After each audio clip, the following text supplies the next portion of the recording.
Isa pa sa usapan ngayon ay ang pahayag ng isang sports journalist sa kanyang pagpili kay Kiefer Ravena over sa pride ng masa na si Renza Bando.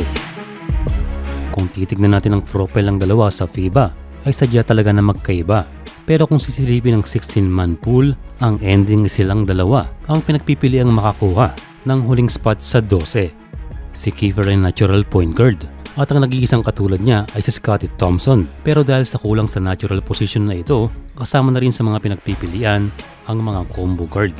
Samantala naman si Renza Bando ay 2-3 ang position o shooting guard at small forward. Although sa Korea, siya ay tinitrain ng coach ng anyang KGC na masanay sa pagpo-point guard. Ang eksakto talaga na kanyang kaposisyon ay si CJ Perez na nakikitang pasok sa Final 12. Sa totoo lang ay mahirap pumili.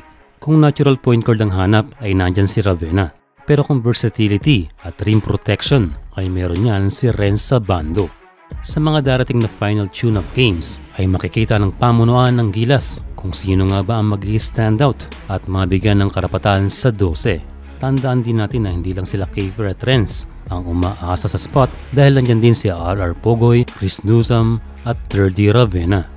Hindi madali ang mag-cut ng players pero kailangan itong gawin dahil 12 lang ang lalaro.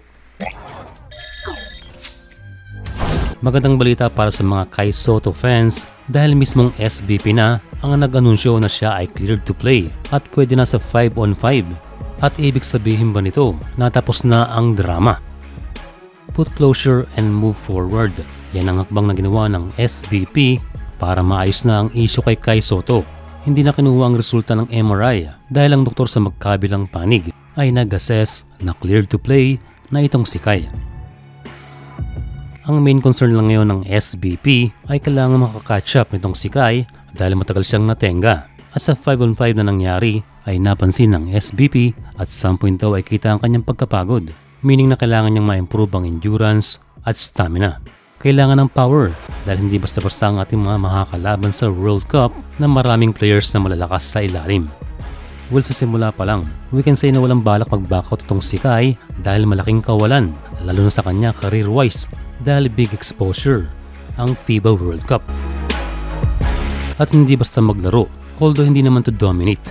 Pero kailangan niyang maging efficient dahil ang efficiency ay hindi masyadong pinag-uusapan pero napaka-vital niyan sa mga scouts. Dapat lamang ang positibo kaysa sa mga negative sa game katulad ng mga turnover. Napabalita rin ng post ng Purple and Gold at nagkaroon ng sari-saring opinyon. Isa dyan ay maaari daw sa G League team na South Bay Lakers.